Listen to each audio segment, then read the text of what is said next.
There are a few movies that get a lot of hate that definitely don't deserve it, and Alien 3 is one of these. Alien 3 is a great movie that hardly anybody likes. Why? This movie does have flaws, I agree, but there are a lot of things that make this movie great. First of all, this movie finally takes us back to the genre that the Alien franchise began as, and that is horror. Alien works best with horror in my opinion, and I understand people may enjoy Aliens more than Alien. However, I personally loved Alien more. Taking the genre back to horror was a smart move for the franchise and was another reason Alien 3 was a great movie.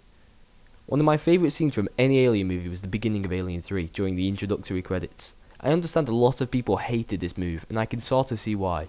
Hicks and Newt were cool characters and they played a large role in Aliens. Lots of people loved these characters, so I can see why this scene annoyed a lot of people. However, I personally didn't overly like these characters and thought that their death was a vital role in setting up the bleak tone of Alien 3. Keeping these characters alive would have made Ripley's character the same as Alien's, which would have been an uninteresting trilogy. In Alien, Ripley was untrained, unprepared and desperate, whereas in Aliens, her character was tough, stronger and overall better.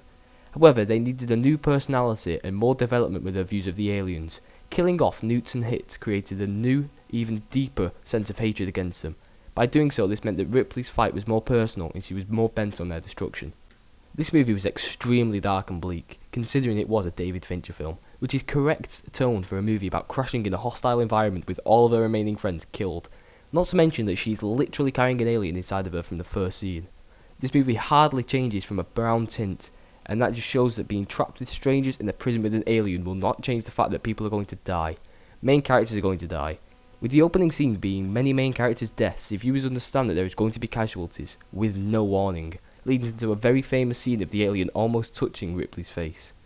We as viewers are reassured there will be no given warning of deaths, even when a main character like the Doctor is killed. The atmosphere will continue as dark and bleak. I also love the fact that in Alien the creature was feared and murderous, whereas in Aliens the colonial marines had guns to fight and kill the aliens. Now Alien 3 goes back to defenseless, fearing and hopeless against a single alien. The POV shots of the alien chasing the prisoners in their flare showed how small their chance of survival really is when they have nothing but communication to survive. Sigourney Weaver's performance as Ripley was the best of the franchise had ever seen, with loss being a key theme. Her portrayal as an isolated, fearing survivor shone alongside a cast of other great performances. Yes, I will agree that the CGI was shocking and the pacing was slightly dodgy throughout the second half, but Alien 3 is a great movie nonetheless and a satisfying conclusion to one of the greatest trilogies of all time.